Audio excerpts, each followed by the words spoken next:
सपा का नेता नवाब सिंह गिरफ्तार हुआ है। लड़की से गंदी हरकतें करते इसे पकड़ा गया है। लड़की ने खुद फोन करके ये बताया पुलिस को। झांसा देकर लड़की को रात में कॉलेज बुलाया था इसने, इसकी बुआ के साथ कॉलेज बुलाया था।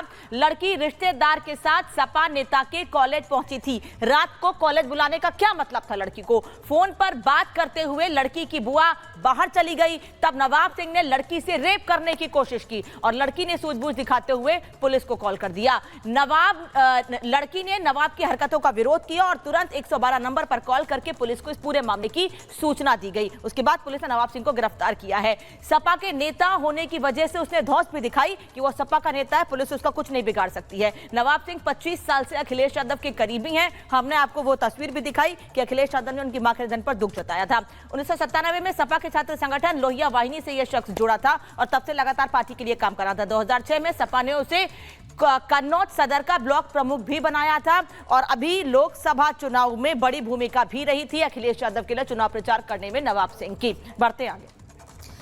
तो देखा ना, मैं आपको बता रही थी कि इस वक्त कैसे नवाब सिंह की काफी करीबी माने जाते हैं अखिलेश यादव के। लेकिन सबसे बड़ी बात कि अयोध्या के बाद जैसे कन्नौज से मामला सामने आया, इस पूरे मामले को लेकर वार पलटवार का सिलसिला काफी तेज होते हुए इस वक्त नजर आ रहा है।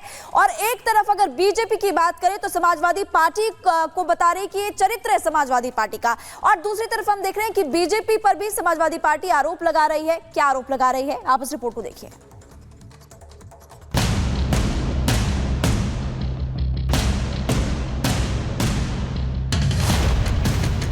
उस दुराचारी का समाजवादी पार्टी से कोई भी संबंध नहीं है। कानून का राज है, कोई भी गलत करेगा उसके खिलाफ कार्रवाई होगी। समाजवादी पार्टी के नेता मोहित खान की काली करतूतों का हिसाब अभी पूरा भी नहीं हो सका था कि अब नवाब का काले कारनामे की पहली पिक्चर सामने आ गई है। अयोध्या की तरह इसमें भी आरोपी समाजवादी पार्टी का नेता ही है। अयोध्या में आरोपी मोहित खान सांसद अवधेश प्रसाद का करीबी था, तो कन्नौज का आरोपी नवाब सिंह यादव अखिलेश और डिंपल का खासम खास, इतना खास कि कन्नौज में लोग उसे मिनी सीएम तक कहते हैं। नाबालिग से दुष्कर्म का मामला सामने आया तो कुछ सपा नेताओं ने नवाब सिंह से पल्ला झाड़ना शुरू कर दिया, जिसके बाद बीजेपी की तरफ से वो लेटर पेश किया गया जिसमें सपा अध्यक्ष नवाब सिंह की मां के निधन पर शोक जता रहे थे। सपा नेता की काली करतूत सामने आई तो सपा के प्रवक्ता बचाव में उतर आए। मेजर आशीष ने जहां बीजेपी में शामिल नेताओं के अपराध गिनाए, तो महिला होने के बावजूद प्रवक्ता जूही सिंह ने पीड़िता पर शर्मनाक सवाल खड़ा कर दिया।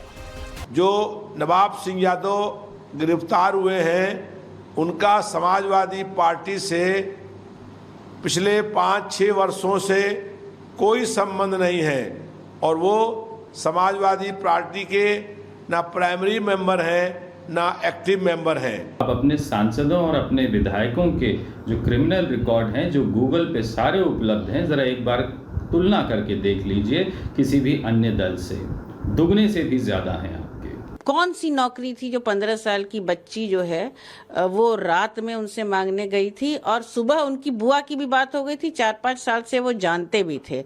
तो इस तरह के जो आरोप लगते हैं लोगों पर, इनकी निष्पक्ष जांच होनी चाहिए, तुरंत जांच होनी चाहिए। हम चाहते हैं कि वास्तव में नार्को टेस्ट हो और जो सच्चाई है उसका दूध का दूध और पानी का पानी हो जाए। ये वही सपा है जो अयोध्या मामले में डीएनए और नार्को टेस्ट की बात कर रही थी और अब नवाब के बचाव में पीड़िता पर ही सवाल खड़े कर रही है। सपा प्रवक्ताओं ने बेशर्म बयानबाजी शुरू की तो बीजेपी ने भी सियासी हमले तेज कर दिए। समाजवादी पार्टी का जो डीएनए है वो हमेशा गुंडई अराजकता, खासकर बहू बेटियों की तरफ से जिस ढंग से उनका इज्जत से खिलवाड़ करने का लगातार एक सूचनाएं मुझे प्राप्त हो रही हैं, इसकी जितनी भी निंदा की जाए कम है। ऐसे दरिंदों को कानून के तहत कड़ी से कड़ी सजा मिले, ये मैं ऑफिसर से कहता हूं। और यहाँ पर वह व्यक्ति जो अखिलेश यादव के मुख्यमंत्री रहते, जिसको कभी यहाँ मिनी मुख्यमंत्री कहा जाता था, अखिलेश यादव के संबंधों से जिसकी चर्चा होती थी, और उसके बाद में जो अखिलेश जी की धर्मपत्नी श्रीमती डिंपल यादव जी को निर्विरोध सांसद बनाने में जिसकी बड़ी भूमिका थी और जो स्वयं उनका 7 साल प्रतिनिधि रहा हो, उसके लिए अगर समाजवादी पार्टी कहती है कि वो पार्टी में नहीं है तो ये अखिलेश का और समाजवादी पार्टी का और भी घृणित चेहरा है। कानून का राज है, कोई भी गलत करेगा उसके खिलाफ कार्रवाई होगी।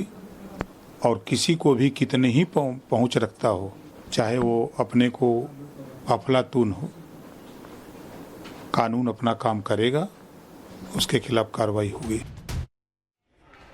और चले आगे बढ़ते हुए अब बात कोलकाता की कर लेते हैं, जहां आज भी डॉक्टर्स का प्रदर्शन जारी रहेगा। विरोध प्रदर्शन पर हैं डॉक्टर्स और लगातार नाराजगी व्यक्त कर रहे हैं। कह रहे हैं पूरे मामले की सीबीआई जांच होनी चाहिए और जल्द से जल्द कड़ी कार्रवाई भी की जानी चाहिए। तो कोलकाता मामले पर डॉक्टर्स का प्रदर्शन आज भी जारी रहेगा। रेप केस को लेकर गुस्से में है डॉक्टर्स। न सिर्फ पश्चिम बंगाल की बात करें, राजधानी दिल्ली, भोपाल, अलग अलग राज्यों में, अलग अलग इलाकों में और जगहों पर इस मामले को लेकर गुस्सा उबलता डॉक्टर्स का, आम जनता का देखने को मिल रहा है। डॉक्टर्स के प्रदर्शन से स्वास्थ्य सेवाएं ठप हो गई हैं। ओपीडी से लेकर कई सेवाएं ठप हैं। सिर्फ इमरजेंसी सेवाएं चालू की गई हैं, जिसकी वजह से आम जनता को भी परेशानी हो रही है। रेप केस को लेकर डॉक्टर गुस्से में है। कोलकाता, दिल्ली, भोपाल, मुंबई में लगातार प्रदर्शन हो रहा है और उनकी मांग है कि कड़ी से कड़ी कार्रवाई होनी चाहिए। और हमारे सहयोगी अलग अलग जगहों से जुड़े हैं। कोलकाता से प्रियंका और भोपाल से सत्यविजय इस वक्त हमारे साथ जुड़े हैं। प्रियंका का रुख करेंगे। प्रियंका, सवाल यही है कि आखिर क्यों ममता बनर्जी इस मामले में जांच से परहेज कर रही हैं? डॉक्टर सड़कों पर हैं और अब अपनी सुरक्षा की मांग कर रहे हैं।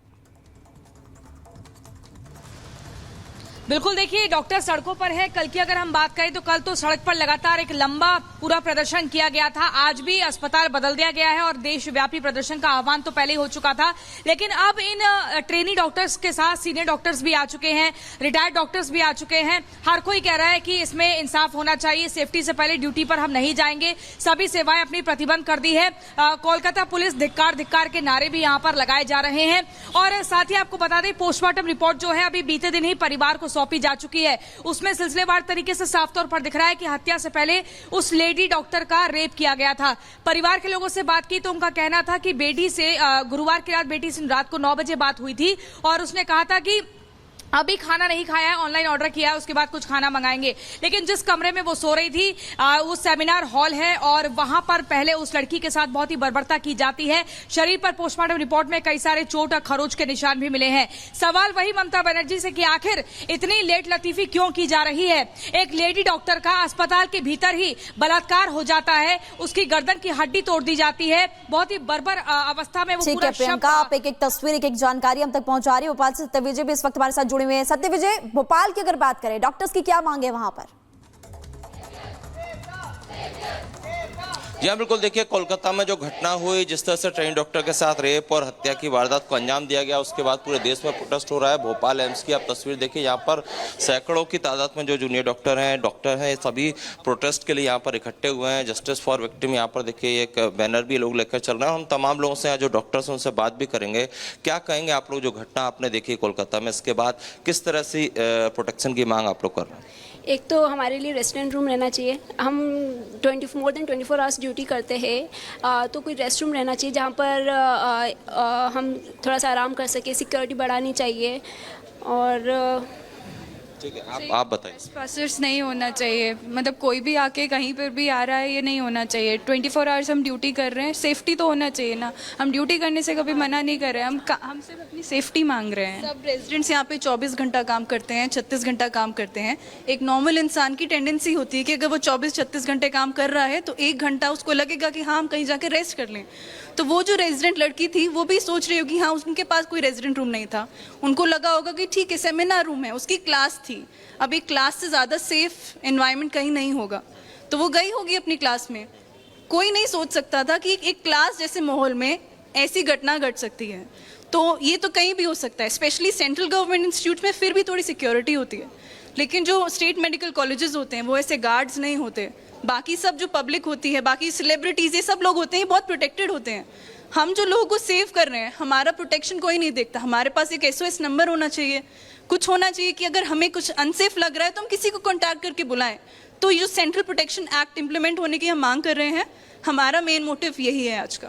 कुछ और लोगों से जहाँ पर जो डॉक्टर्स हैं उनसे मैं बात करता हूँ, आप लोग क्या कहेंगे जिस तरह की घटना महिला कोलकाता में डॉक्टर्स इस वक्त ज्यादा नाराजगी जाहिर करेंगे क्योंकि जाहिर तौर पर उनका कहना है कि ये उनकी सुरक्षा की मांग है। वो अगर रात भर ड्यूटी करती हैं तो उनको सुरक्षित महसूस होना चाहिए। इसके लिए अस्पताल प्रशासन को सरकारों को कदम उठाने चाहिए। धन्यवाद प्रियंका और सत्यविजय, आपका जानकारी के लिए। बड़ी खबर आपको बता दें, एनसीडब्ल्यू की टीम कोलकाता पहुंच गई है, उस अस्पताल में पहुंची है जहां पर ट्रेनी डॉक्टर के साथ बलात्कार हुआ है। एमजी के अस्पताल भी पहुंची है एनसीडब्ल्यू की टीम। बता दें आपको कि लगातार इस मामले में जांच जरूर हो रही है, लेकिन ममता बनर्जी के रवैये पर सवाल उठाए जा रहे हैं। और पश्चिम बंगाल में जिस तरह से महिलाओं के साथ व्यवहार होता है, अलग अलग जगहों से तस्वीरें सामने आती हैं, उसके बाद राजनीति भी गर्म है और डॉक्टर्स भी सड़कों पर हैं। उनकी मांग है कि वो सुरक्षित महसूस नहीं कर रहे हैं। कम से कम इस मामले के बाद जो लोगों की जान बचाने के लिए दिन रात एक कर देते हैं, उनकी सुरक्षा की गारंटी कौन देगा? सरकारें, खासतौर पर पश्चिम बंगाल की सरकार जो महिलाओं की सुरक्षा को लेकर बड़े कदम नहीं उठाती है, ये आरोप डॉक्टर्स लगा रहे हैं।